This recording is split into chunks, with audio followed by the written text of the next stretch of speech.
So we have Dr. Chen Zheng from Cardiac Scintigraphics online, hopefully.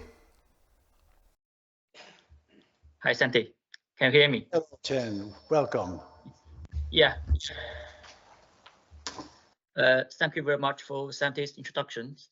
My name is Chen Zheng. I'm from Cardiac Scintigraphics, and we treat it as I2C Pharmaceutical Services. I2C is specialized in the inhalation formulation and the gamma scintigraphy studies. And as part of this Life4Lung consortium, we are glad to be involved in this innovative research to develop a light inhalation therapies. And we can use our expertise to contribute by creating and delivering the Life4Lung aerosols. Next slide, please. Next slide. The objective of this Life4Lungs project is to develop a novel therapeutic scheme for the treatment of multiple drug-resistant lung infections based on the inhalable light-emitting aerosol particles. So the question is whether we can generate the formulation into a pharmaceutical aerosol. In these presentations, I will go through the four main sections, including a general introduction to the pulmonary drug delivery, explain our approach to formulate the light-emitting nanoparticles, talk about the method to generate and analyze the aerosols. Finally, I'm going to demonstrate the setup to determine the treatment efficiency and simulate the in vivo lung residence using scintigraphy studies. Next slide, please. So before talking about the pulmonary drug delivery, we need to have a general understanding of our target, the respiratory tract, which Dr. Frost has explained more in depth in the beginning. So the respiratory tract consists of the upper airways, including the nose, mouth, pharynx, and larynx, and the lower airways, including the trachea, bronchi, different levels of bronchiales, and the deepest alveoli, so where the air exchange occurs. As the centerpiece of the respiratory system, the lungs play the fundamental roles to allow us to breathe. However, as exposure to the environment, the lungs can be affected by different kinds of organisms, which can weaken the lungs' normal functions and might cause some symptoms like coughing, wheezing, short of breath, and so on, and leading to some fetal lung diseases like pneumonia and lung cancers. So to treat these lung conditions, drugs can be delivered using some traditional routes. For example, the oral tablets, capsules, liquid, or injections. However, directly drug delivery to the lungs may offer a rapid onset of the actions and cause reduced system side effects. To provide the drug delivery to the lungs, there's different kinds of inhalation devices have been designed and marketed. The most commonly used inhalers can be classified into the pressure meter dose inhalers, PMDI, the dry powder inhalers, DPI, soft mist inhalers, SMI, and nebulizers. Next slide, please. So these devices performed under different mechanisms. The PMDI are powered by the pressurized liquefied propellant. So when the formulation is connected to the atmosphere, the liquid starts to expand and boil, and the formulation is atomized into an aerosol plume. The DPIs deliver the drug in a dry powder format, and the dry aerosol is generated by the patient's inhalation maneuver. SMI is a pretty new device depending on a spring mechanism, and the two-channel nozzles feature some advantages against the traditional inhalers. But this device is restricted with smaller feeding volume per dose. Nebulizers, this is one of the oldest drug delivery devices, which can be subcategorized into three types based on their mechanisms. The air jet nebulizers is driven by the compressor air, and ultrasonic nebulizers is using the piezoelectric vibrations. And the last one, the vibrating mesh nebulizers, as the name described, by the mesh vibration to push the formulations through the mesh into a drug mist. So the choice between these devices depend on many factors, such as the physiochemical properties of the drugs, the ease of use, drug dosages, the patient age, and so on. With consideration of the short decay half-life of our light-emitting particles, or LEPs, the aerosol aims to deliver the light into the airway and exhaled without deposition, which required aerosol with a very small particle size, such as less than 1 micrometers. Therefore, the nebulizers were considered as a better choice because of the flexibility regarding the delivery mass and the period, along with the potential to control the aerosol particle size. Next slide, please. Regarding the aerosol formulation, the light-emitting particles were provided by ICLQ, so with the size in nanoscale range and insoluble in aqueous environment. Therefore, a suspension formulation was prepared with aqueous media with the aid of sonications. Nanoparticles, due to their high surface energy, tend to be interact with each other and aggregate and sediment with time, which was considered as unstable formulations. So a surface functionalized nanoparticles with selective ligands, like the PEG, along with the addition of certain surfactants, was found to maintain the stable status of the formulations. The physical stability of the suspension was measured using the nephelometry approach at different time intervals after preparations. The sedimentation and the risk dispersion measurements, like the figure shows, indicated our formulation can maintain the identical suspension uniformity and the sedimentation behavior upon storage. Next one, please. With the consideration of the performance of the formulation and the function of inhaler devices, we have tested 3 nebulizers in our labs.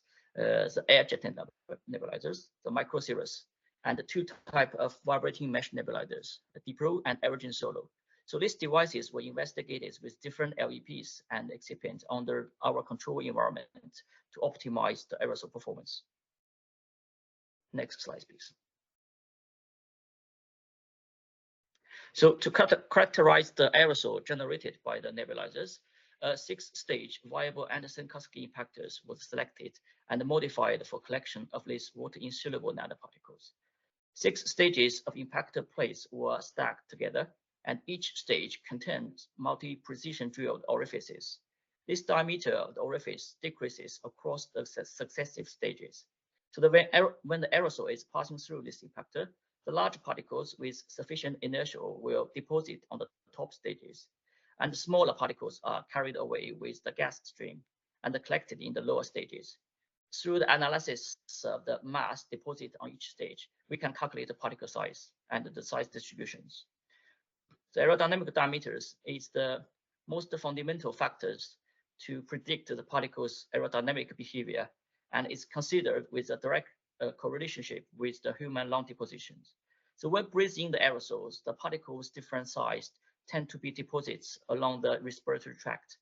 The smaller particles could be easily pass these physiological barriers and penetrate deeper inside the lungs. And extra fine particles, such as submicron range, can be exhaled without any deposition. Next slide, please. So distinguished with the conventional pulmonary drug delivery, aiming drug deposition in the airways, our approach is to optimize the aerosol particle size to minimize this deposition. So the configuration of our aerosol testing system is demonstrated in the figure. The aerosol is generated by the nebulizer, then through a heated aerosol drying unit, where the aerosol particle size will be further reduced, then characterized in the Kasky impactors. Then the filtration unit is placed in lines to remove any aerosol exhaust to prevent cross-contaminations. And then the mass flow meters is used in the lines to monitor the system flow rate, which is driven by the vacuum pump. Next slide, please.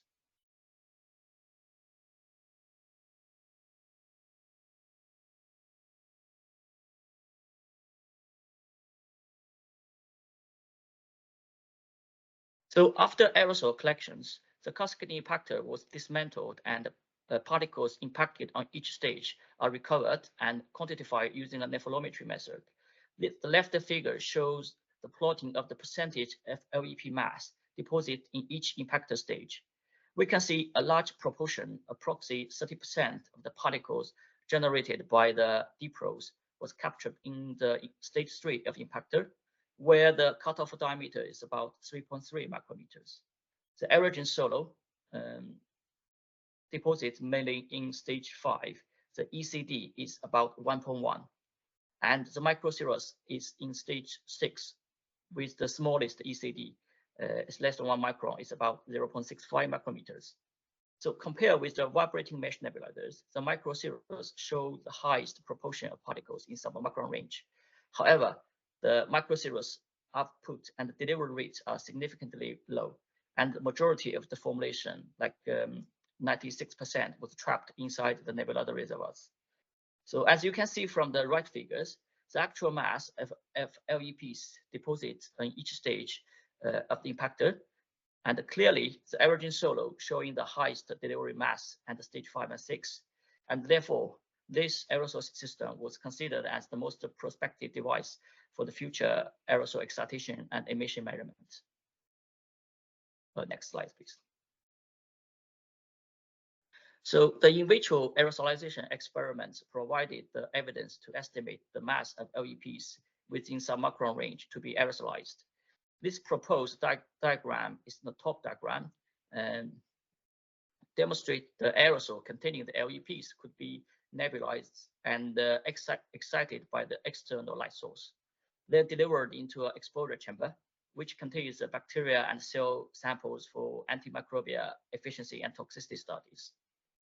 And in the below modeling, the modeling to estimate the in vivo lung residence time of LEP contains containing the aerosols. The analysis of the historical krypton gas ventilation imaging in human subjects can be undertaken. So this is a video showing one study taken by CSL or I2C. Because the reductive decay half-life of krypton is about 30 seconds, which is similar to the phosphorescence decay half-life for some LEPs. This video showing the signal captured by the gamma camera in healthy individuals in our previous gamma sonography studies. The volunteers inhaled the krypton gas, and the inhalation and distribution and exhalation of the krypton gas is showing, which can be simulates the procedures of diffusion of the light-emitting nanoparticles through our lungs. And the next slide. This image is also derived from our previous sonography studies. The radioisotope deposition patterns inside the lungs indicate the effect of inspiratory maneuvers on radiolabel particles deposited from active dry powder inhalers. So the high flow is equal to greater particle accelerations and increased inertial impaction in the mouth, and less effective delivery and distribution inside the lung. And the middle krypton gas images demonstrate the outline of the whole lungs and the dose diffusion inside the lungs. So the sonography modeling enables us to simulate the Light4Lung approach and help us to optimize our formulation design and improve the delivery efficiency in these innovative therapies. So overall, the important message from our research is that we have developed LEP formulations and established prototype models to generate and characterize the LEPs containing aerosols with the suitable particle size through the optimizations of particles, formulations, and devices. And the next slide is the reference I used in these presentations. Slides, please. Yeah, thank you very much. Any questions?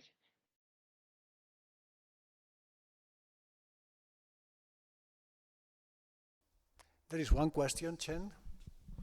Yes. Hi. Thank you for your presentation.